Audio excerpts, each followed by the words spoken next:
Good afternoon, brethren. Today we want to discuss about experience of salvation.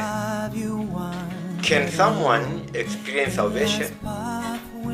Can someone acquire experience in the godly way? Okay, so this experience of salvation involves a lot of things: repentance, confession, justification, sanctification,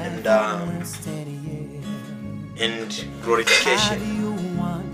So in this manner, we're just going to have a brief discussion about justification, sanctification, and glorification.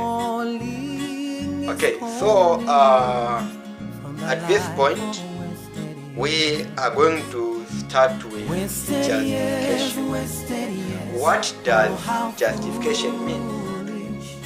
Justification means holiness, or it's the act where God declares a sinner to be righteous. So for one to be declared as righteous,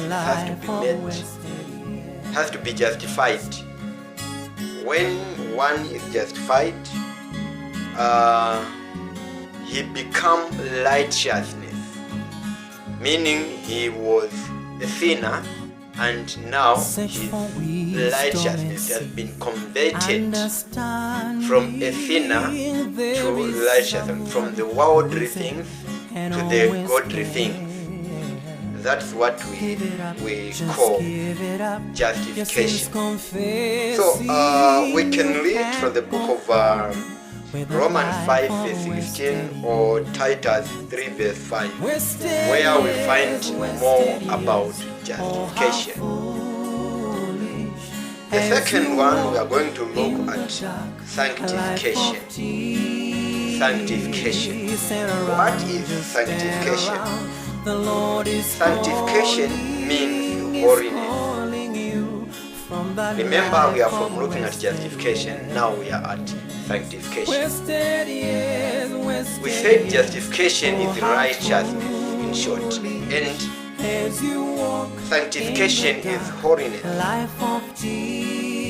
Justification and sanctification, they are closely related, which sometimes are difficult to define. But in this case, we define that justification is what God does for us, and sanctification is what God does in us. Neither justification and sanctification are the light of malicious act. There are three phrases that we can look or consider under sanctification. Number one, someone who is sanctified has to accomplish act belief in the past. He used to believe in the past and the way he was in the past. He has to be accomplished, act the belief of the past, the belief of the prophets. That's where you can acquire holiness. You believe the past about the prophecies.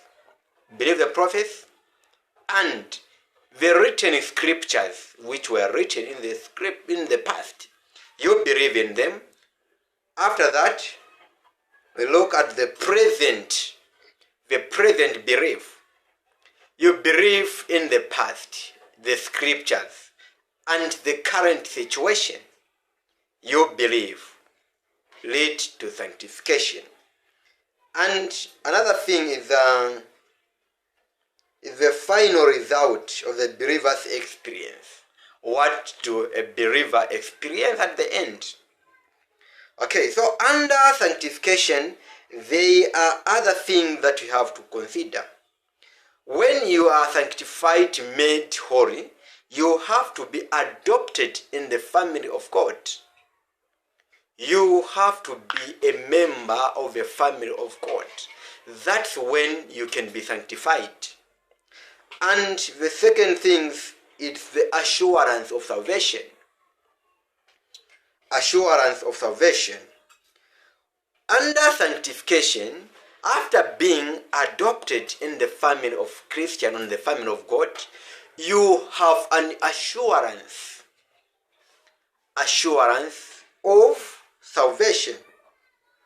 After the assurance of salvation, you can read from the book of Ephesians 1 verse 7.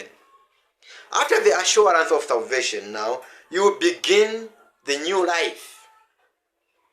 The new life. The Christian life. The life of God life. Behaving and doing things right like God. If we remember, we are still under just sanctification. We are still under sanctification.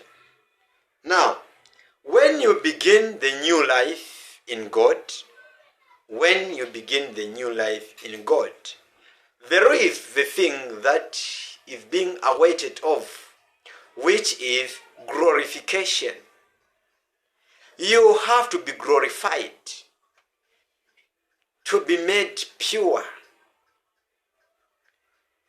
Glorification is only going to be done at the second advent, during the second coming of Christ, where we are going to receive immortal body, the body that shall never die.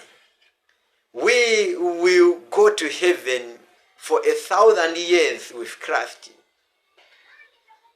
and we will be made change. Our body shall change. We are not going to sin no more. We will stay with God, and we are going to live a life of righteousness, the life of the God life, because we have conquered. It's only Christ at his second advent shall glorify us. Have a blessed afternoon.